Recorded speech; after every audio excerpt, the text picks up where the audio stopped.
मार दिया, माता द्रौपदी ने उनको क्षमा किया।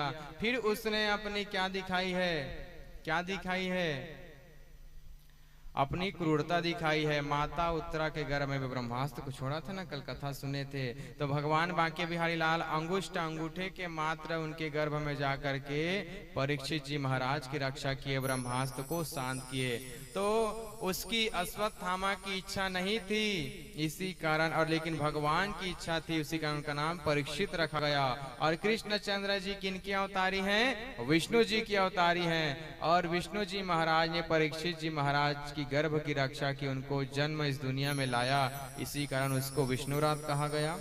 तो कोई कहे विष्णुरात किसको कहते हैं, तो बताना कि परीक्षित जी महाराज को ही विष्णुरात कहते हैं। क्यों कहते हैं? कृष्णचंद्र जी विष्णु जी के अवतार थे, उन्होंने उनके प्राणों की रक्षा की, इसी कारण उनको क्या कहा जाता है? विष्णुरात। देखिए कृष्णचंद्र जी किनके अवतारी हैं? विष्णु जी भगवान के अवतारी हैं। राम भी त्रेता युग में जो राम आए हैं वो भी किनके अवतार हैं? विष्णु जी के अवतार। पूरे हिंदू सनातन धर्म के समस्त पुराणों का अध्ययन करेंगे तो लगभग उनके 24 अवतार हुए। कितने अवतार हुए?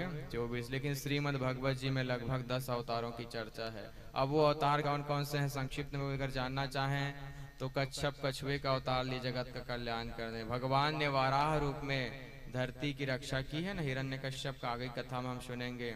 भगवान ने और क्या अवतार लिए? नरसिंह अवतार लिया भक्त प्रहलाद की रक्षा के लिए। बहुत सारे अवतार लिया भगवान ने। 24 अवतार बताए गए लगभग, लेकिन श्रीमद् भगवत जी में कितने अवतारों की चर्चा है? लगभग 10 अवतारों की चर्चा है। कल हमने देखा परीक्षित जी का जन्म हुआ कैसे। परीक्षित जी ने 4 जगह कलयुग को रहने का स्थान दिया और एक जगह और मांगे, 4 जगह मेरे लिए पर्याप्त नहीं है। तो परीक्षित जी ने कहा ठीक है, किस में रहोगे? तो फिर सोचे, उसके बाद बोले ठीक है, तुम बुराई से, कल बताया ना, गलत कमाई से कमाए हुए धन में रहोगे। इसी कारण वही जरासंध के मुकुट को पहना।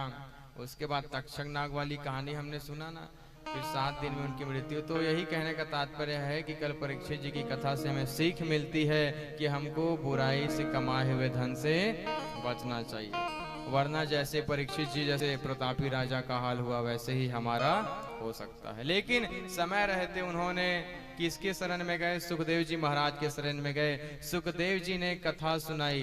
देखिए श्रीमद् भगवत जी की रचना कौन किए हैं? वेद व्यास जी महाराज किए। लिखे कौन हैं? गणेश जी महाराज लिखे हैं। और कहे कौन हैं? सुखदेव जी महाराज कहे हैं। किनको सुनाए हैं? राजा परीक्षित को, कि 7 दिन जिसकी मृत्यु बची हुई हो उसको क्या करना चाहिए, मरे हुए व्यक्ति का क्या कर्म होना चाहिए, आदि आदि की कथा हमने कल सुनी। हमने कल ये भी देखा कि कैसे विश्व के जितने भी वृक्ष हैं वो क्या है? भगवान की रोम है ना, और नदियां नाड़ियां हैं।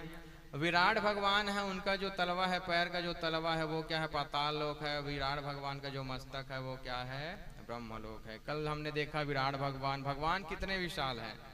हम लोग क्या सोचते हैं कि ये मेरा घर है, उसी में ही बहुत अभिमान करते रहते हैं, लेकिन भगवान के इतना पूरा संसार है।